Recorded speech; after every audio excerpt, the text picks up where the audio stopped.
Welcome to another show. As always, thanks for tuning in. Joining me today is Kathryn Watkins, and Kathryn is the founder of Exposing the Lie website, which uncovers the deep levels of corruption and deceit and agendas and all these dark things that threaten to totally transform our society. Recently, though, she's been involved with the Public Child Protection Wales, which is currently locked in a legal battle with the Welsh government over the proposed introduction of compulsory sex education starting with 3-year-olds. Now, that's going to be the main focus of today's conversation. Please check out our sponsors in the description below. And now let's begin the show. Kathryn, welcome.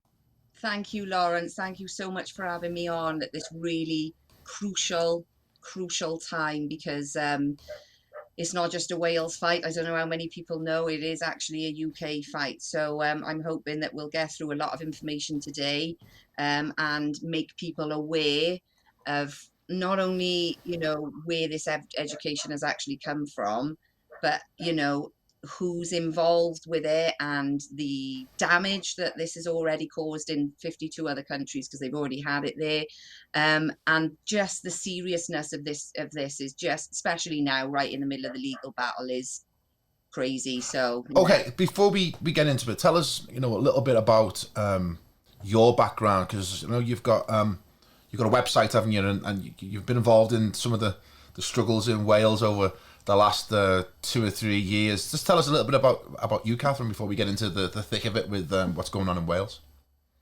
Well, I started on my journey then, shall we say, in 2010 when I was pregnant with my daughter, who's 12 now.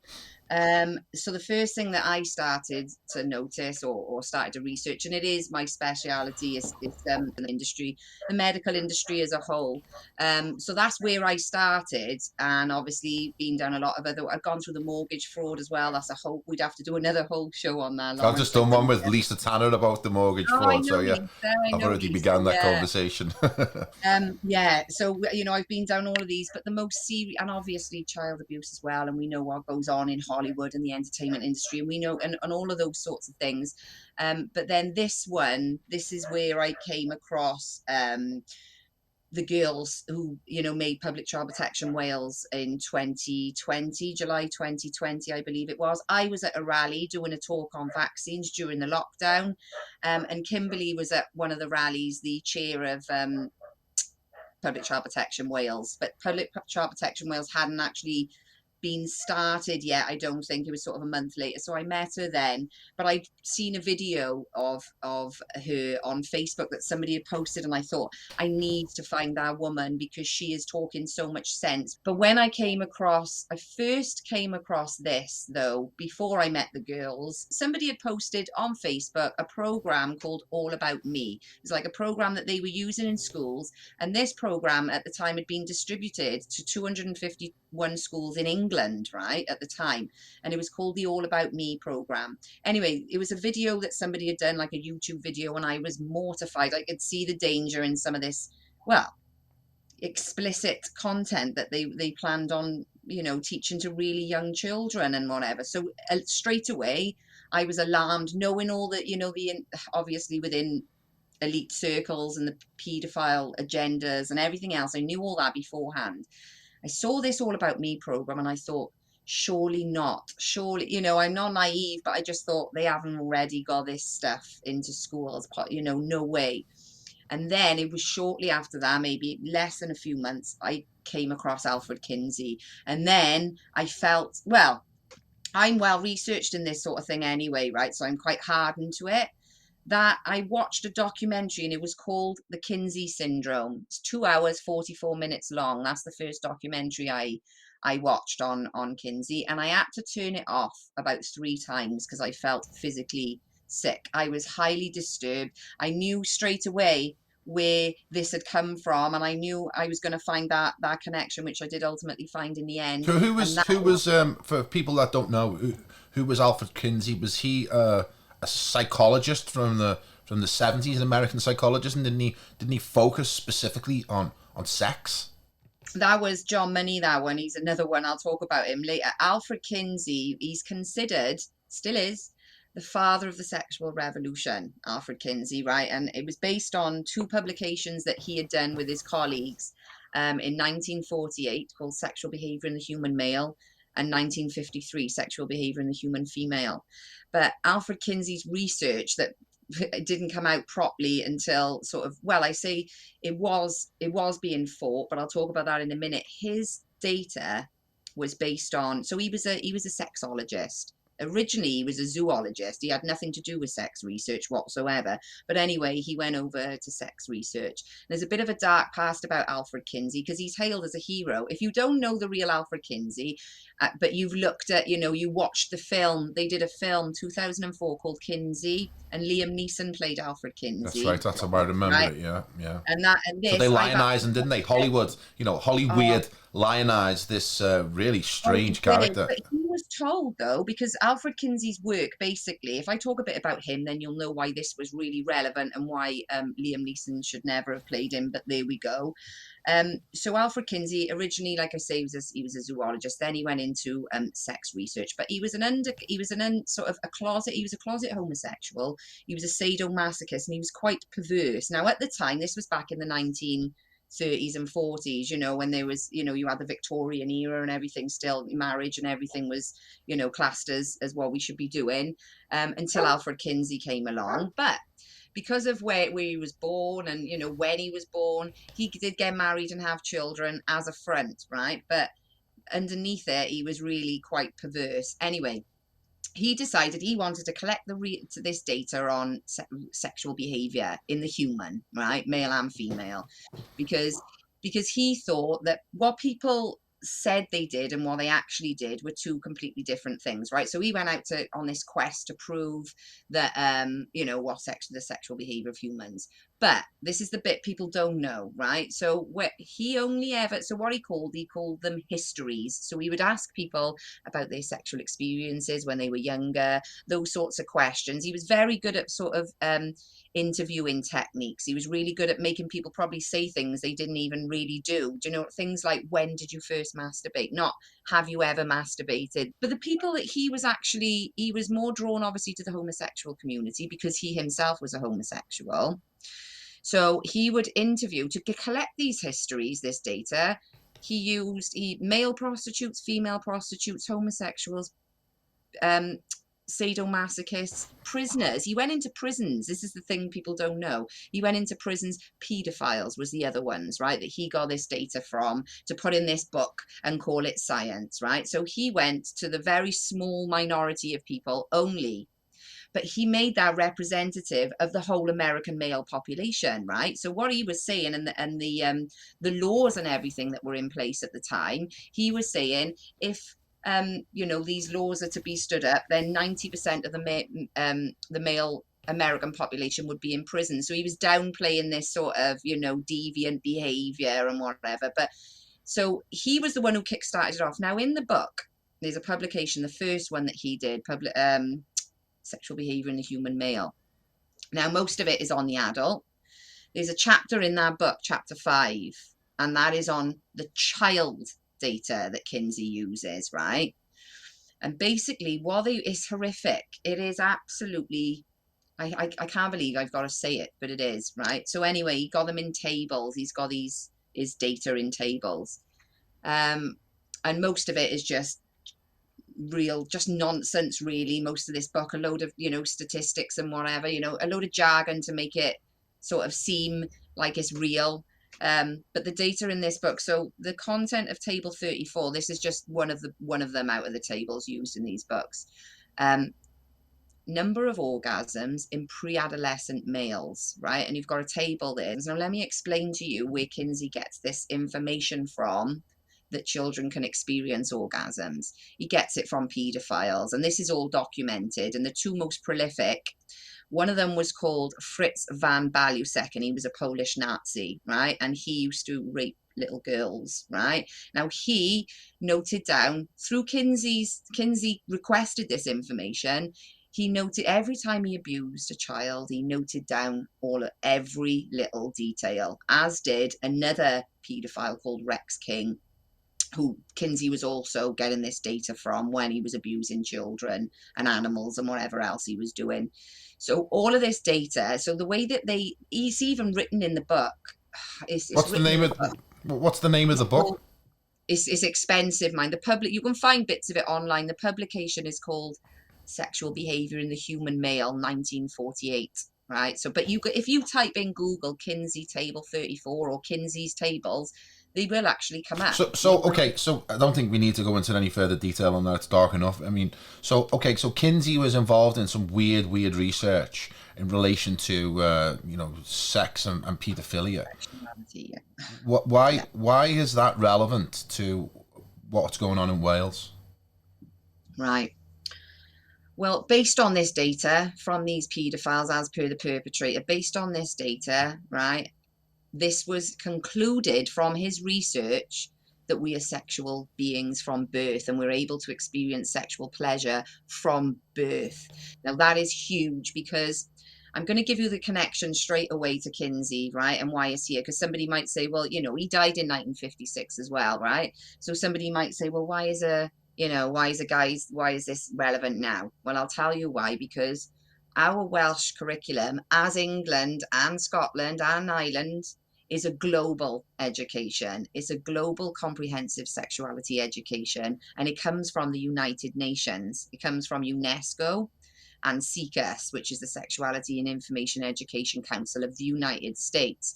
So the connection there, why we know that this is based, because in the documents that we're seeing from the WHO and UNESCO, they put what they call the matrix in there, right? So you have the age of the child, the information fed into the child, and the skills that they'll require, and skills and attitude that they'll acquire from being taught this information. It starts from 0 to 4.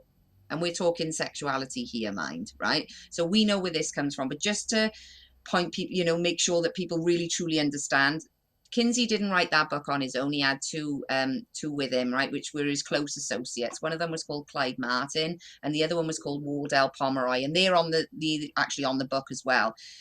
Kinsey died in 56, but Wardell Pomeroy went on to found CICUS. He was the one who founded CICUS. So his research with Kinsey is what CICUS actually deals with, and UNESCO, a global, they actually do the education for the whole world. So where people have tried, and England have tried to do the same as well, they're trying to sort of play it down and say, no, this is a Welsh curriculum. We know. Well, before we just, because we've missed out a chunk here, right? Is that so for people who don't know what's going on, right, and they haven't been following the story, you got involved with a group called Public Child Protection Wales, who are currently opposing and resisting the introduction of sex education legislation that will teach children from the age of 3 and upwards sex education as a compulsory part of the curriculum, meaning that the parents can't opt out. And you've put up some resistance to this amazingly, to the point where it's now been now going up for judicial review, in which a judicial review is whether the court will determine whether legislation is good law or bad law.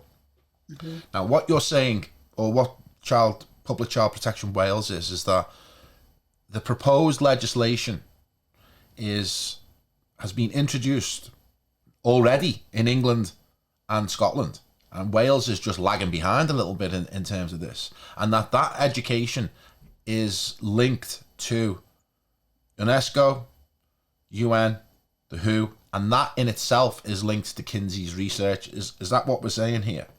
Yes, Yeah. that's exactly what we're saying here. So he was, why he's connected to it is because they are introducing, and like I say, so on the 1st of March 2017, all 4 UK governments, right, signed the same contract, and that was with to this new education legislation that was being introduced by the UN.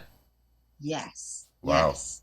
And that's documented. It's on page 8, I think, all the documents are on Public Child Protection Wales's website, and they even tell you which page to go to, so you don't have to, you can see where they've made the connection there. So they all signed up to this contract on the same day. all the whole other three, so I think Northern Ireland, I'm not sure about Southern Ireland, Northern Ireland, Scotland and England all had the lesson content first, but they didn't allow the lesson content here in Wales. They legislated it here first, right? So this is how we know what the lesson content is, because it's absolutely, at the moment, it's astonishing in Scotland. Scotland is the worst. It's bad in England as well, but Scotland have had it for 4 years now, and is that the results coming out of there, they're absolutely disastrous. You've got Richard Lucas is probably a good one to go to from the Scottish Family Party. He set up this, and he's the only one, well, I say the only one, he's fighting along with the Glasgow cabbie. I don't know if you know who No. he is, but basically they're trying to do their bit up there, and they're going into libraries and pulling this, but they've actually, the Scottish government have put their curriculum now online, right? So now people can go and really have a look, because we're the same. So what the government are trying to say in their media reports, which are just, they're so full of lies, it's unbelievable. They keep trying to reinforce that this is a Welsh curriculum and it's got nothing to do with any of the others, but we know that's a lie, because obviously we've adopted it from the UN. But the professor who wrote the Scottish curriculum, Professor Donaldson, also wrote the Welsh curriculum, see? So we know exactly what we're to expect and what's to be coming in. And the things, I don't know if you've seen any of them, Lawrence, the lesson content. I've seen some of the interviews that Kimberly Isherwood has done, who is one of the people leading this charge against the Welsh government. And I've seen them on Jeremy Vine, right, and Loose Women. And it's amazing, really, how these state agents that are on these shows, Mylene Class, I mean, she was clearly primed for that particular debate, wasn't she, right? And then this other guy that was on Loose Women, was it? Or was it Loose Women or another one? But it seems, that the media is on board with this, the walk in lockstep, and there is an agenda here. I mean, and it's pretty sick, and it's pretty disturbing that there is an educational agenda that is above and beyond what our national curriculum is. The things that they're trying to introduce into the education of children is quite frankly disturbing, and it should alarm everybody, that have got children that are putting them into the state schools, which fortunately I don't put our child into state school. I would never dream of doing that. But for people that do, and that still are locked into that system, you really need to wake up to this, because it's quite dark. And I think one of the dark things about it the most is that they're making it compulsory, and the way they're doing that is so insidious. Is that they're saying that this education policy, this sex education policy for children, will be integrated into every single subject throughout the curriculum. I mean, when have we ever heard of that before? I mean, why is one subject being integrated into every other subject? Because then you can't opt out, can you? Because if you do opt out, you're basically opting out of the entire curriculum and therefore the school. So I think that's a really, really dark, sneaky way of introducing sex education into the school. What's your take on that? Oh, I know. I mean, it's what they call it. They call it the whole school approach. So they try and make it sound very, we're very inclusive and everything else. But yeah, you're right. So never in history has this happened, right? So we've all had, maybe might have had religious studies when we were in school or whatever, a standalone lesson, right? You could opt out of it, once a week or something like that, whatever it was, once a fortnight. And certain things, and you could opt out of them. Now, like you say, there is no because it's a brand new curriculum.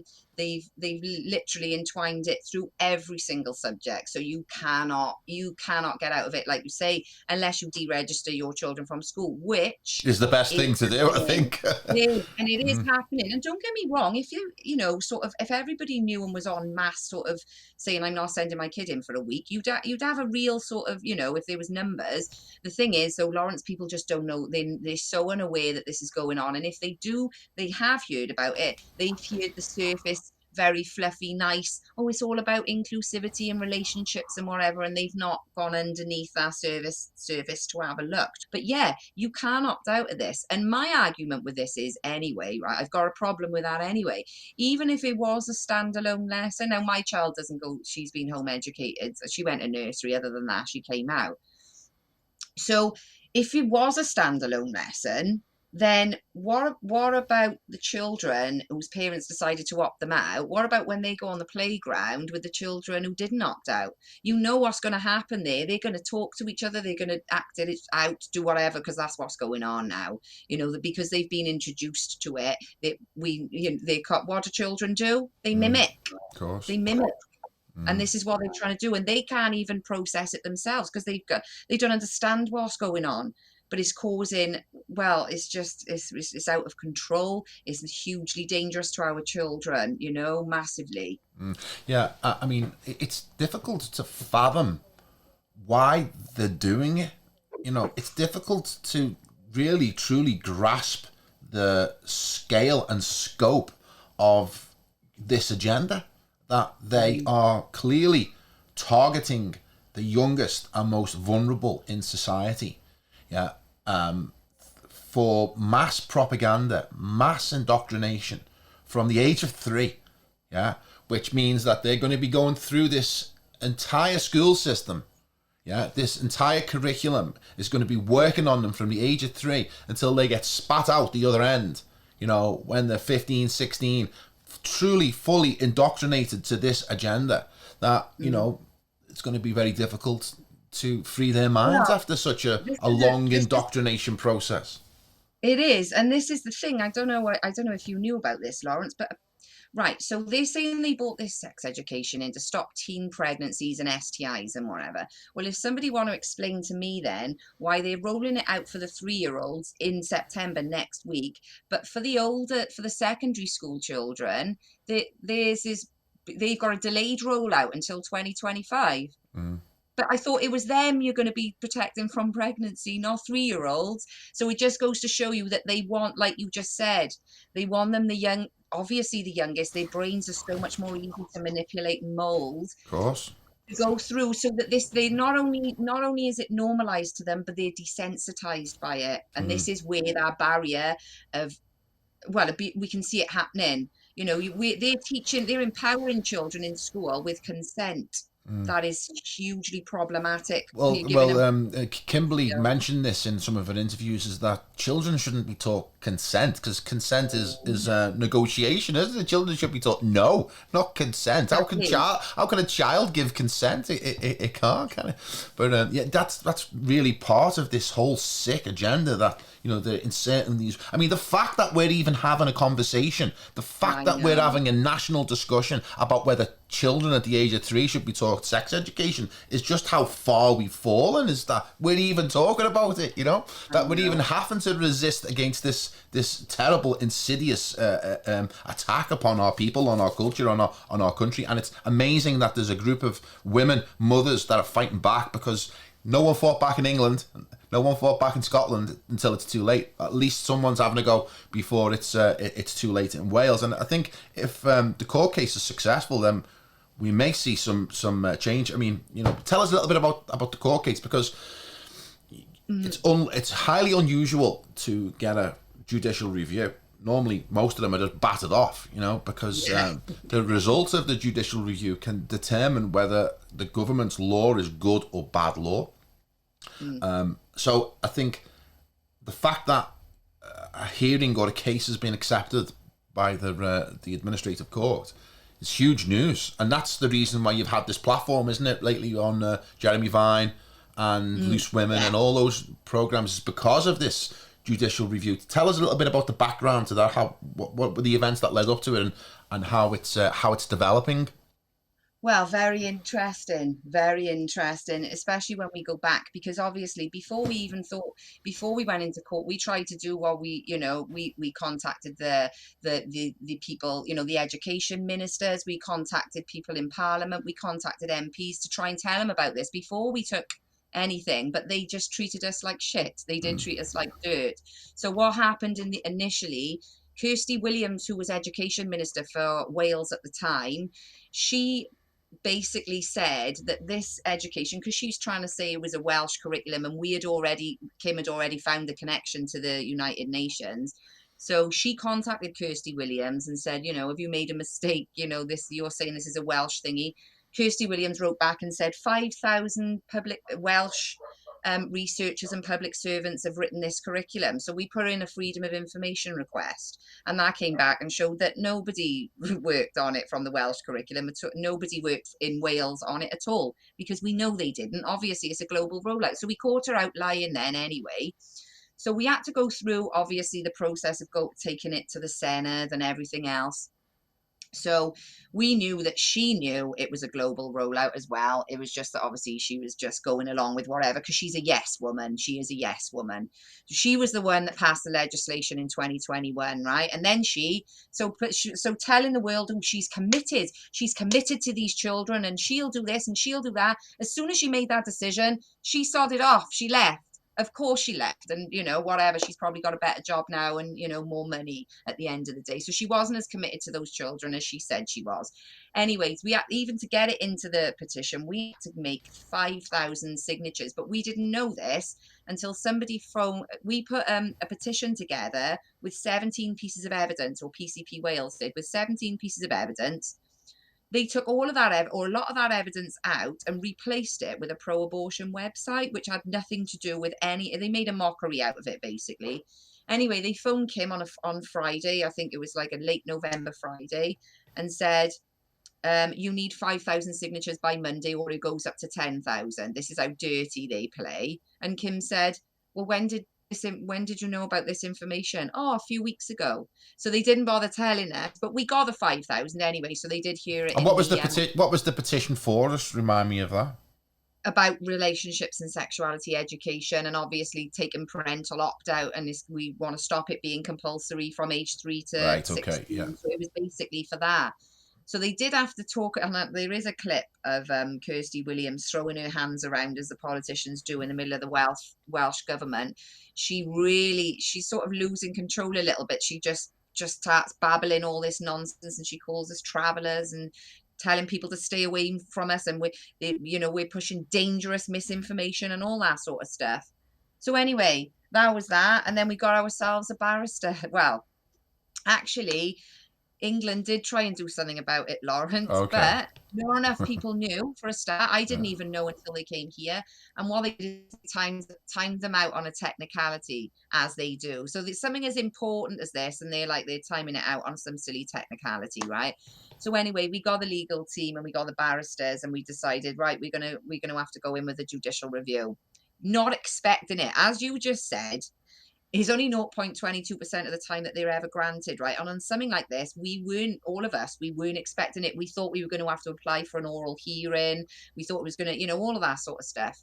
When I was away, I was camping, I didn't have a signal, and I walked out, this was May, this was when we got it actually granted. I walked out on the road, and then Kim, was like, beep, beep, beep, beep. It was like 17, 18 missed calls, and I thought, oh, something important has happened here. So I give her a ring, and she's like, they've only given us the judicial review. I was like, what? Awesome. No way. Awesome. No way. I was just, all of us was like, oh my God, we're 2 steps ahead without even realizing it, from that point of view. But that is absolutely vital for the reasons that you just said, Lawrence, to be honest, right? Because this is so important.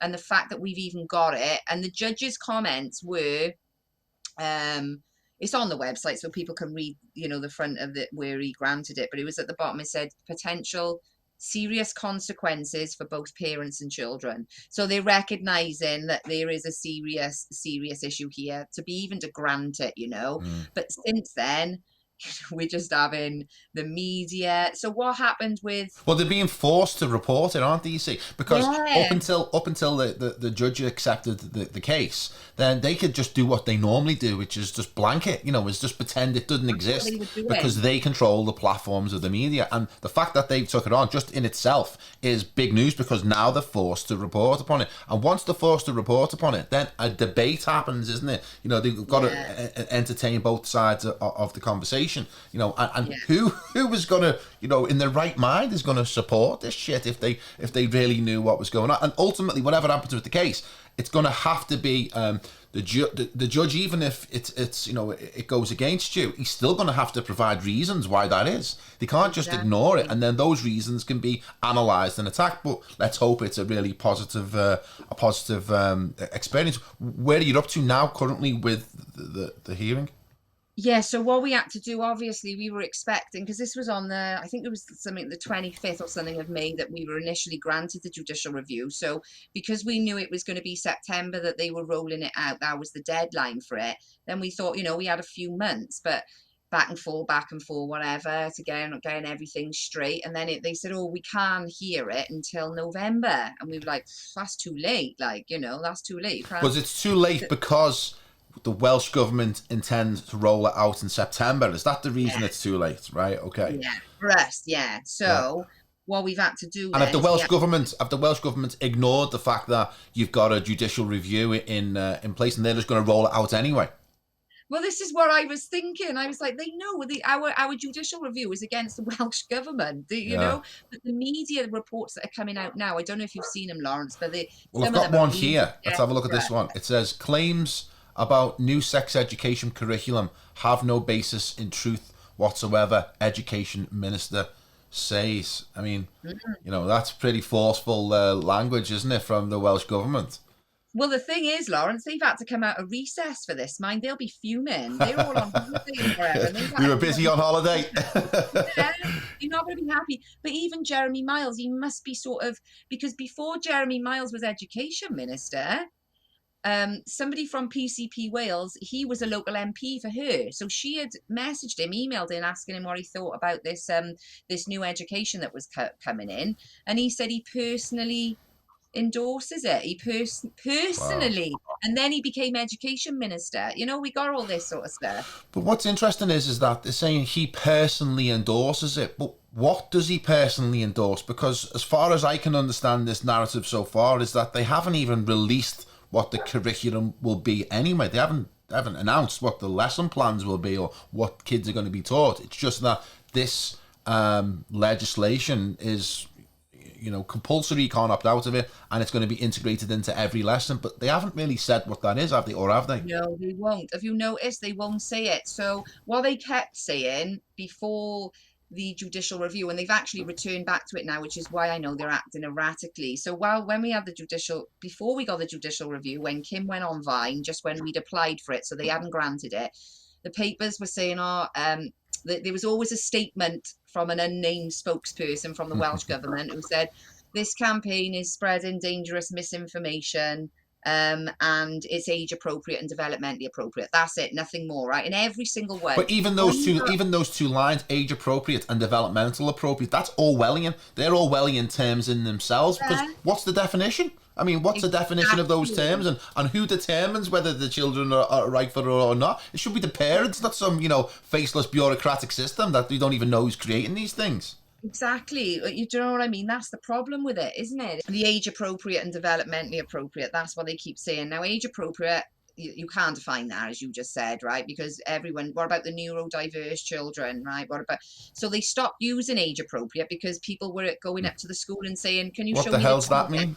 A tool. If you're saying it's age appropriate, there must be something that the teacher is using, like an assessment tool or a scientific statement to prove what that is. Otherwise, how do you know? And there isn't one. We know that anyway. So what they started doing then is changing it to developmentally appropriate, which is even worse, right? So because obviously everyone develops at a different stage, but what they're actually using as developmentally appropriate is age groups. So what they're saying is 3 to 6, 7 to 10, 11 to 16. So they're saying a 3-year-old is at the same level as a 6-year-old, a 6 to 10, 11 to 16.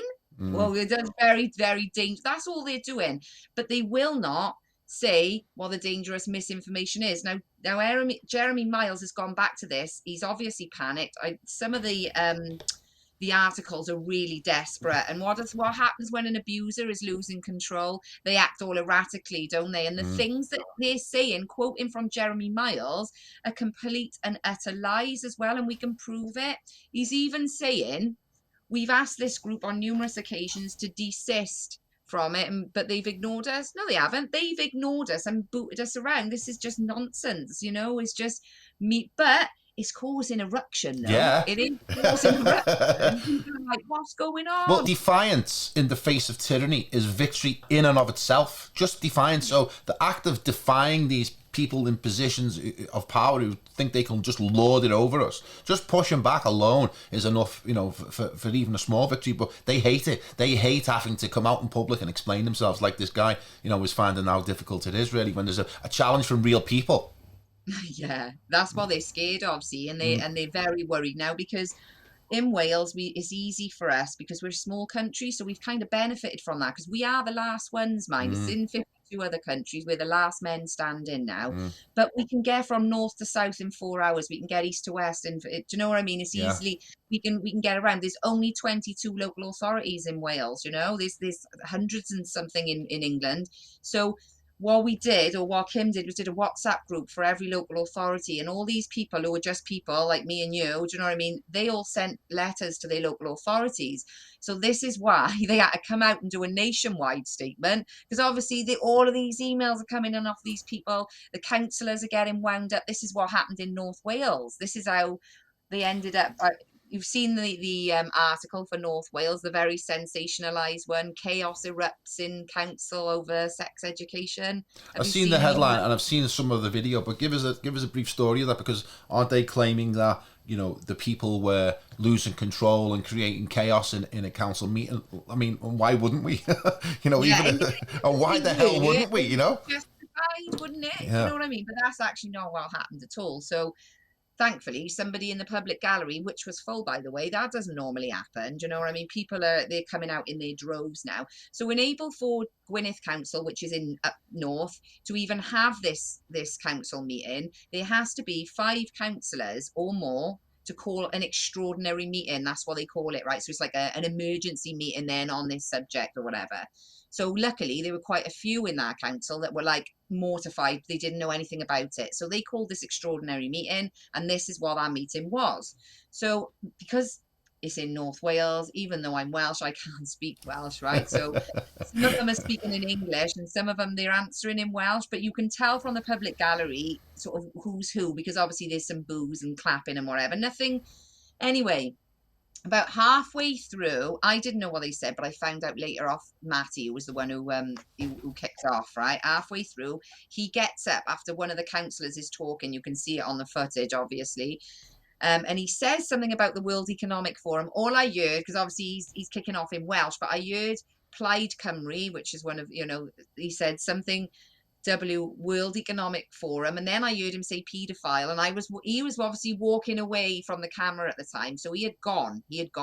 Now when they came back in, there were police present, right? So what had happened is the council had phoned the police, and the police obviously turned up for a breach of peace. Nobody got thrown out of that council office like they've stated in the papers. Absolutely nobody did. It was nonsense. It was lies because they were in there. But what Matty said that they were saying and why he lost his temper, and in all fairness to him, I'd have lost mine as well. She had stood up, this councillor, and was saying that Public Child Protection Wales were a very dangerous group of individuals and that they were sharing very dangerous, misleading information. And do you know what I mean? And he just lost it because he just lost his temper and he was like, you're slandering them. This is, Of course. they Well, can that's all they've got. You know, that's yeah. all they've got, to try and slander us in public to hope other people stop listening. That's what it's about. Yeah, and to be honest, I'm glad all that sort of happened anyway, because they did I tell you what was quite interesting. They did a vote on it. Now, as we know, even within the local authorities, they're party whipped. The only ones you can really get through to are the independents, Hmm. right? But so what happened after that meeting? They did a vote to whether or not it was going to go to scrutiny, even further to scrutiny. So 19 voted for scrutiny, so they wanted to have this discussed properly, obviously, and 30 voted against, which sounds it is terrible, but those 19 who wanted it to be scrutinised were not all independents. They were Labour in there, they were Conservative in there, they were Plaid Cymru. So this is again is It's showing getting me that through. even the party whip is not whipping enough anymore, because these people have got children and grandchildren. Exactly. I mean, councillors, I mean, they're just normal people like us. Well, they should be normal people like us. They're not, you know, it's at the ground level. I mean, they should be on board with this. They shouldn't be people who we can't get through to, because that's where it is, isn't it? Right now, it's at the community level, it's at the ground level. You know, you can't get through to the MPs because they're all locked away in Westminster. You know, but you can get through to the councillors, or at least you can confront them and you can see them face to face, because they live amongst us in our community, don't they? Exactly. Yeah, and that's what's happened. So they went in, and fair play to the councillor Louise Hughes from Gwynedd Council. She went, and she even went in there and spoke about Kinsey, and that's very brave to do that, Mm. because unless you really know the ins and outs and the connections and whatever, they could trip you up on something like that. But fair play to her, and she's absolutely right. It's the raw data for this education, and that's why it matters. And people can try and, oh no, that was years ago, all they want to, but it is a fact. So she went in there, and obviously there was the only abuse that went on, I was told, was one of the other councillors who were for this sex education abusing Councillor Louise Hughes when she was obviously stating why it was dangerous and why they needed to scrutinise it. So what happened in the end with that? It all kicked off, as in the media kicked off and said it was all chaotic. And what that's done for us, because we know it was a lie anyway, we've got the footage from inside, it's created awareness. Yeah. Everybody's like, so they've What the hell's seen going on? the headline, and it's on the front page as well. Chaos erupted in council over sex education for 3-year-olds. So even that sex education for 3-year-olds, loads of people are like, hang on, Yeah. what are you on about? Do you know Going what I mean? too far, isn't it? It's going too far, too quick. Now we've got to stop it as quick as we can, because we haven't got any chance of pushing back at all unless we can just, put the brakes on what's going on here. I mean, and it's like, why would people trust the state, with educating our children without our consent? I mean, this country has got a recent history of institutional child abuse. Some of the worst institutional child abuse anywhere in the world. We've got entertainers like Jimmy Savile, who's probably one of the worst abusers in history, got away with it his entire life. We've got MPs, right, who are all caught up in lots of paedophilia allegations. What was the guy's name? It was a Liberal Democrat, the big fat guy. Ted Heath, was it? Oh, Ted Heath. But maybe there's another one. But they get away with it. They get away with it their entire lives. Cyril Smith, absolute beast. Right, and he got away with it his entire life and died without any kind of prosecution. And they knew he was doing it. Right, and then you've got the royal family implicated that with Prince Andrew, and Epstein, and you've got Prince Charles and Savile. This country has got, an embarrassing connection to historic and recent institutional child abuse, but yet we trust state schools. We trust state schools not to, be involved in this. It's obscene, really, isn't it? It's completely obscene, and I think state schools are probably one of the most dangerous places you can send your children to at the moment.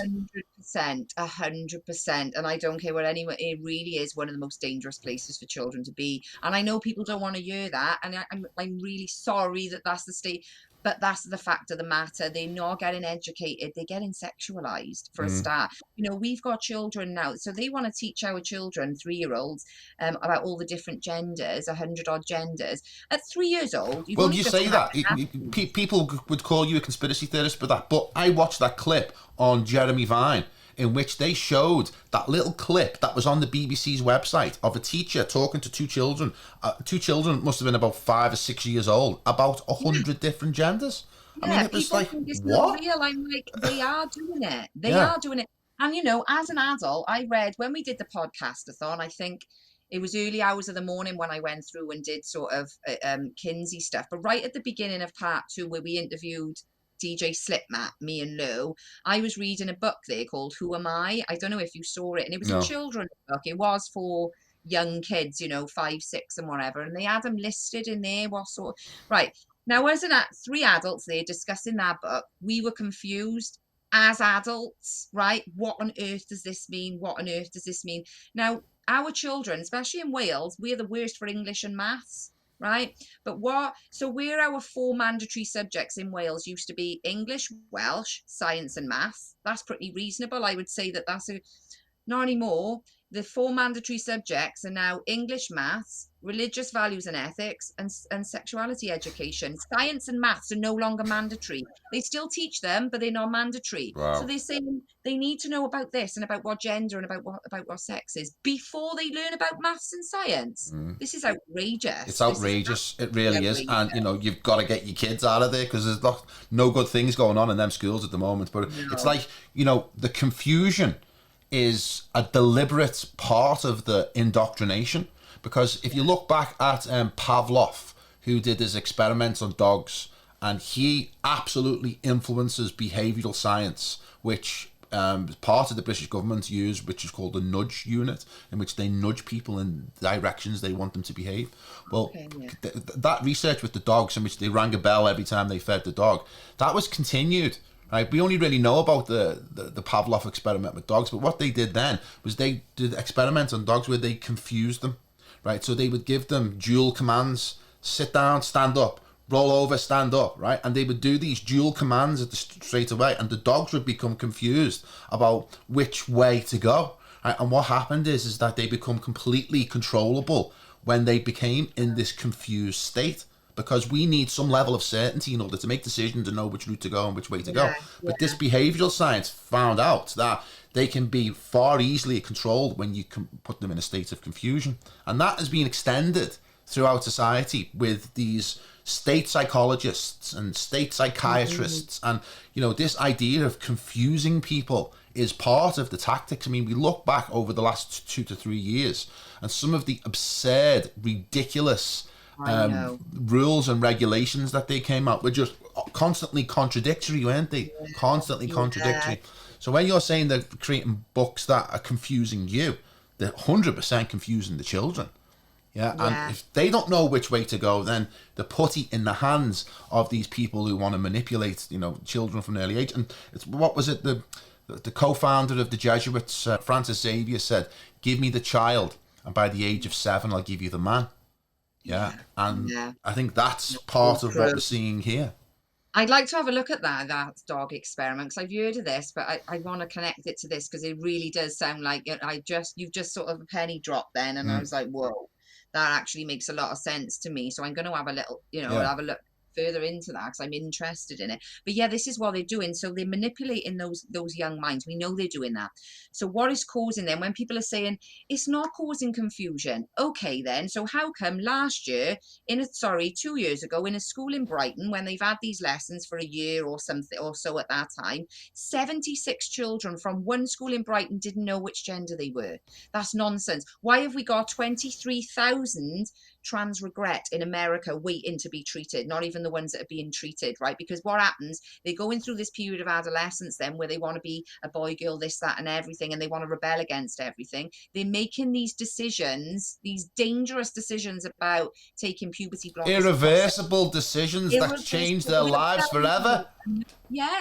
And this is it. People will say, they'll say that Tavistock, of the Gender Identity Clinic, they say that they do tell the child, right, that there could be problems with sterility in the future. Well, even if they did do it, which I don't think they do, because they do just go down an affirmation process, but even if they did do it, you know what it's like to be 13, Lawrence, and so do I, right? So you're not going to listen to anyone, right? So at that time, if you sat down and said to them, right, there might be problem if you take these now, you might have problem in the future conceiving, there may be some fertility problems. That 13-year-old at that moment doesn't give a shit. Their brain's not developed yet anyway, especially the front part, the prefrontal cortex, for the critical thinking and controlling things. Do you know what I mean? Like, that's not fully developed, so they don't care. It's later on, after, when they've hit 16 and they've got caught up in this absolute nightmare and they've had a double mastectomy. Right. And then when they hit 20 and they go, oh my God, what have I done? They got nowhere to turn. So then they commit suicide, or they attempt suicide.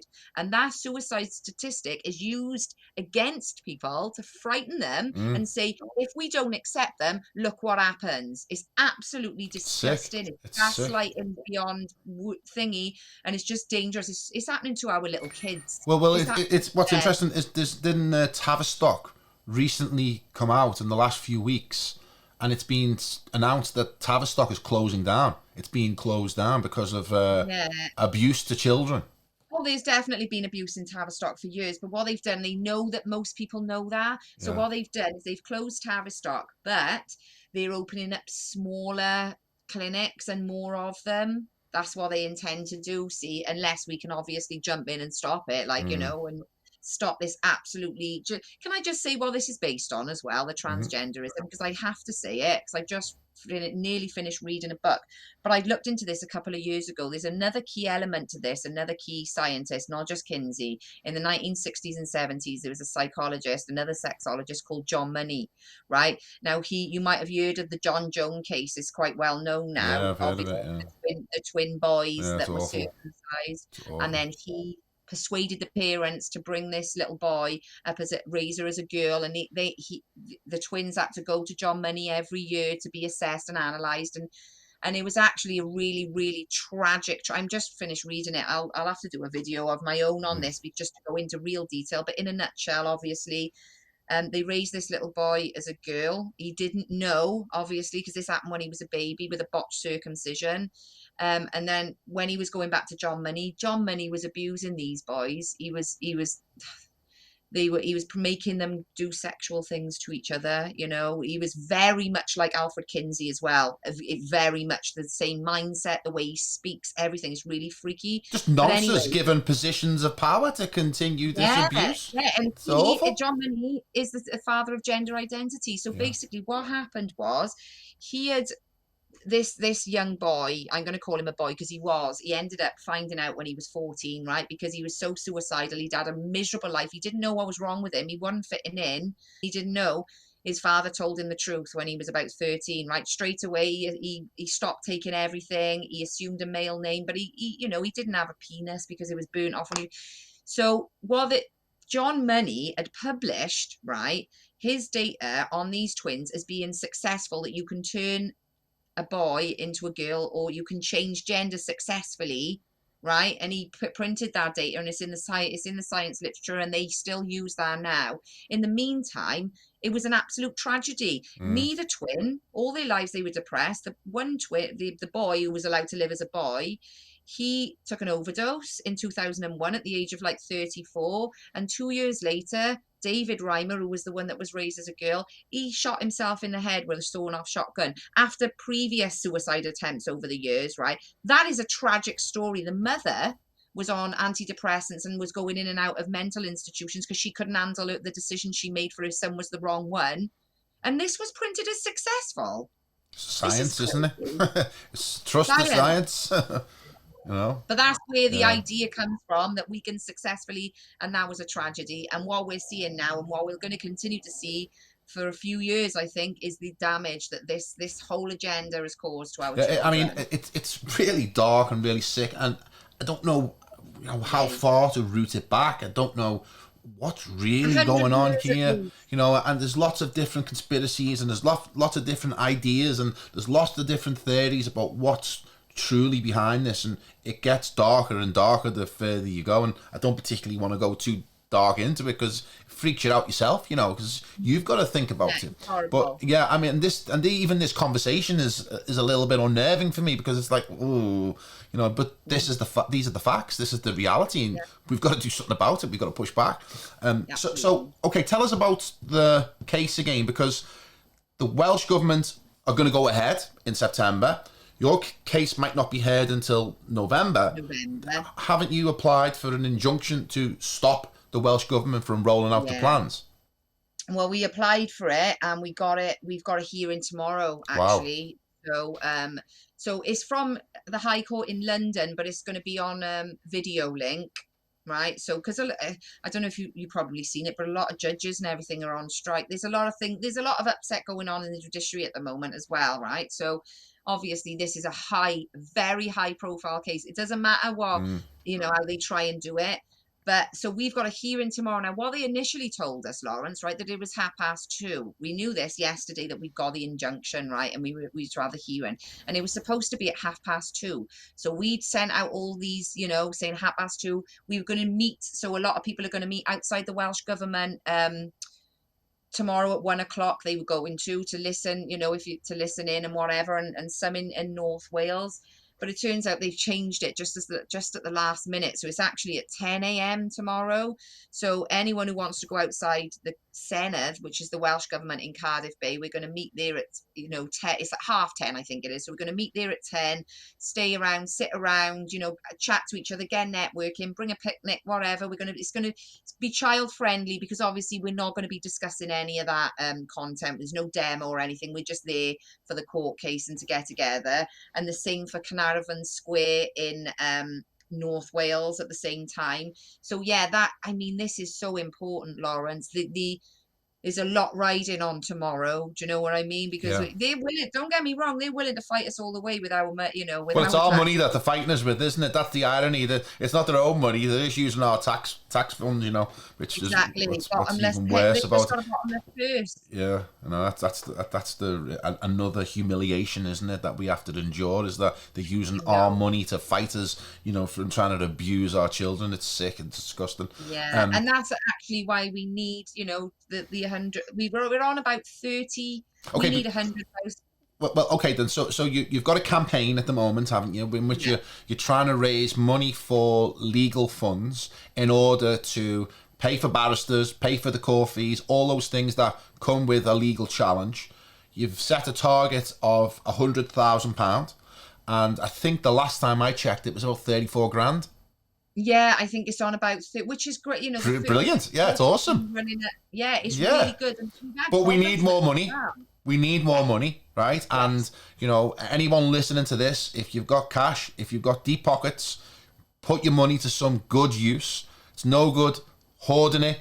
You can't take it with you when you die, right? So do something useful with it and contribute to this cause, because it's absolutely worthy, and it's something that you'll do for not only yourself, but your children, your grandchildren, your entire legacy.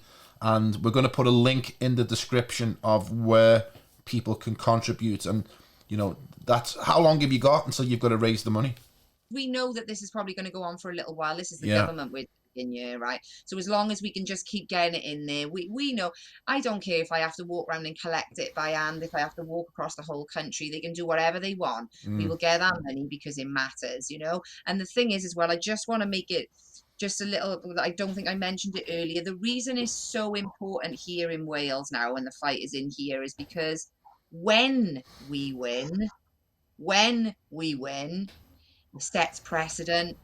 So because it's a global, we've all got the same education, right? So when we win and we set precedent, England can go in on the same argument, Scotland can go in on the same argument, Northern Ireland and anywhere else in the world, and like dominoes, it can just get rid of this forever. Well, if we can't protect our own children, we haven't even got a society, have we? We haven't even got a civilization. Exactly. We're just slaves being abused and humiliated, and you've got to put some, we've got to push back. We have to push back.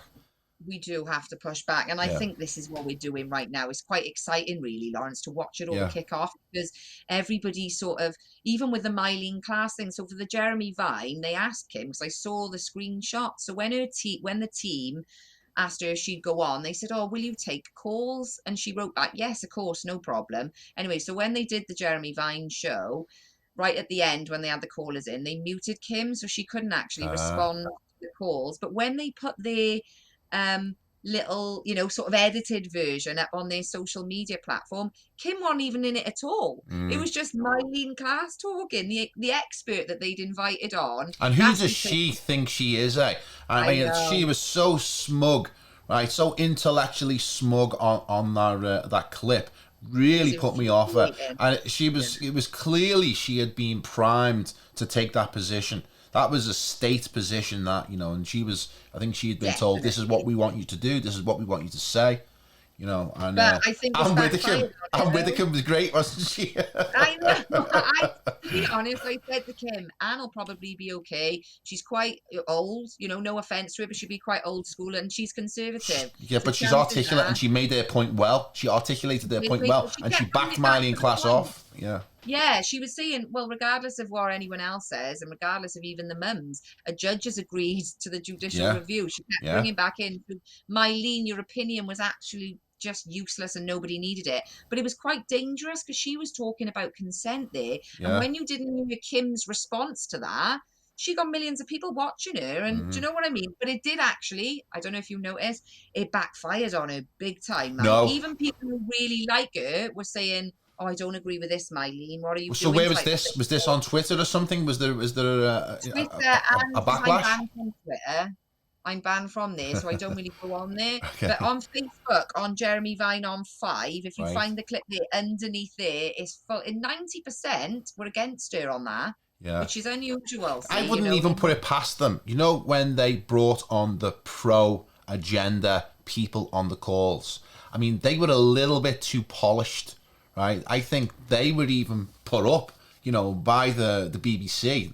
They weren't just probably. people selected from the community. They're probably state agents. Probably, but the Yeah. thing is, they did screw up on the first Jeremy Vine. So when Kim went on in April, Mm, at the end, Kim was actually allowed on there on that one. At the end, they had the phone in, so the first two were whatever, but the third one and the most important phone call of that was a woman from Scotland, and her name was Susan, and she phoned in, and Jeremy says to Susan, right, so do you think Kim is correct? And she goes, I know Kim is correct. We've had it 4 years in Scotland. Wales, you need to get organised. And that's she goes, right. she said, I'm She not was good. allowed. She was really She good. was really good. Yeah, Yeah, well, that was it. See, I think that sort of threw it back a bit because she definitely. was confirming what Kim was Yeah, saying, and not just that. It was basically. like 4 years down the line, wasn't it? They were saying, "No, we've got the Exactly. evidence now." Yeah, Exactly. yeah. Yeah. Okay, so we're going to wrap it up now. We're running out of time. So yeah, I think overall this is a really, really important topic, and ultimately the state should not have any influence or control over our children unless we give them that.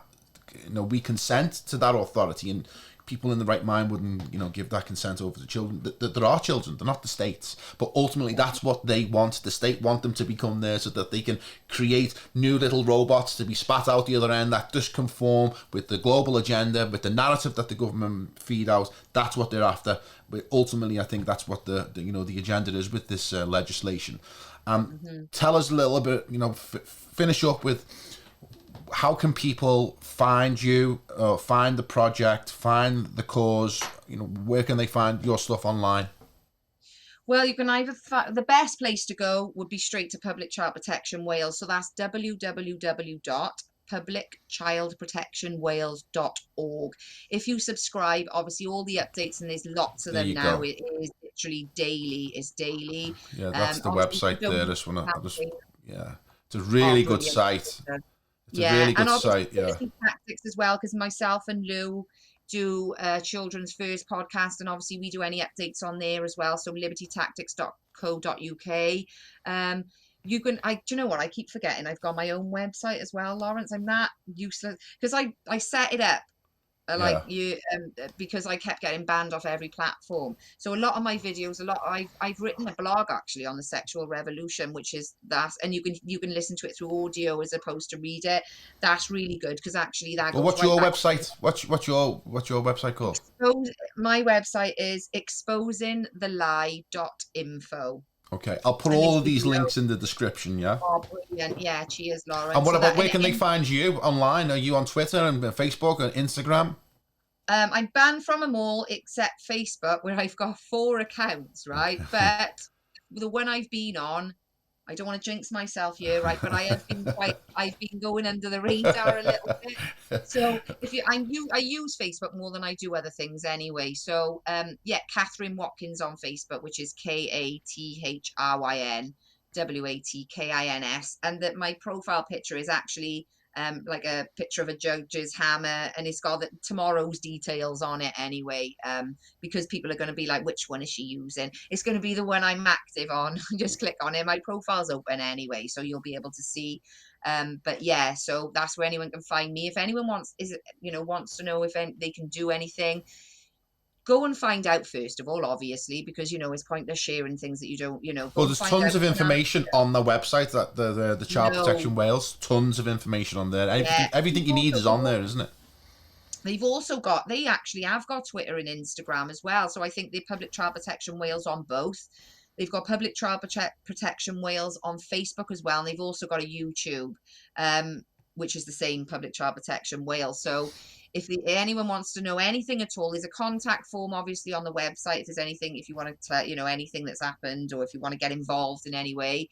But yeah, I think that's all I wanted to say. And I think, or if anyone can get a Cardiff tomorrow or Carnarvon Square for 10 a.m. if they want to come down with us and show their support, that would be absolutely amazing. Look, it doesn't really matter what happens in the court, Lawrence. We wouldn't even have to be doing the court case if the parents knew, right? We've had to do the court case to get the awareness so that the parents fight. Like you said a while ago, it's grassroots. It has to stay grassroots. Mm. We're the only ones who are going to change this. And there's a famous clip, isn't there? And I can't remember if it's in A Bug's Life or the film Ants, where you've got the grasshopper, Mm-hmm. the nasty grasshopper, and you got the other grasshoppers, and they sort of laughing at the bottom of him, and he throws an acorn at them and says, did that hurt? And they laugh and say no. And then he throws like hundreds of acorns at them and they're all squashed and Yeah. whatever. And he says, when they all stand up, doesn't matter when one stands up, but when they all stand up, that's when it hurts. And I think this is what's happening now, because the government have lost control a little bit. They're acting erratically. That the media articles that they've put out there are astonishing, Lawrence, honest to God. Very unprofessional as well. They're really sort of losing their grip here, and they know, once the people know, it's game over. Yeah. It really is game over. So if just support us, because like I say, it is the way the fight is in Wales, but it is it's a worldwide fight, but a UK fight especially. We can all do this together. We just need to mobilize, and that is what we're doing here in Wales. So everybody, it affects everyone. Your kids, your grandkids, your siblings, your nieces, your nephews. We all got young children around us, right? We can't destroy them anymore, right? We can't destroy them. We are the adults. We're the responsible adults. It's our job to protect these children, right? And we've got to get up off our asses and do it now, because in school, we do know they get it through the internet and everywhere else, but in school they spend a lot of time. And so do you know what? 85% of all children believe everything that comes out of their teachers' mouths. Need I say any That's more? what authoritarianism is, isn't it? That there's an authority figure at the front, and whatever comes out of their mouth is the truth, and they don't want you challenging it, and if you do, they deplatform you. But Kathryn, I think what you're doing is fantastic. It's inspirational. I think all you women in Wales are an inspiration to others, and the whole movement and cause is fantastic. I really, really, really hope you're successful tomorrow. I will be keeping an eye out to see what the result was. And once again, anyone watching that's got deep pockets, get your hand in your pocket. You can't take it with you. Do something useful with your money and support this cause. I look forward to speaking to you again to get an update on how this case goes. And thanks for coming on to share your stories. Oh, it's a pleasure, Lawrence. Everybody needs to know. So thank you very much for having me on. I'll look forward to a catch up. Okay, thanks, Kathryn. Take care. Cheers.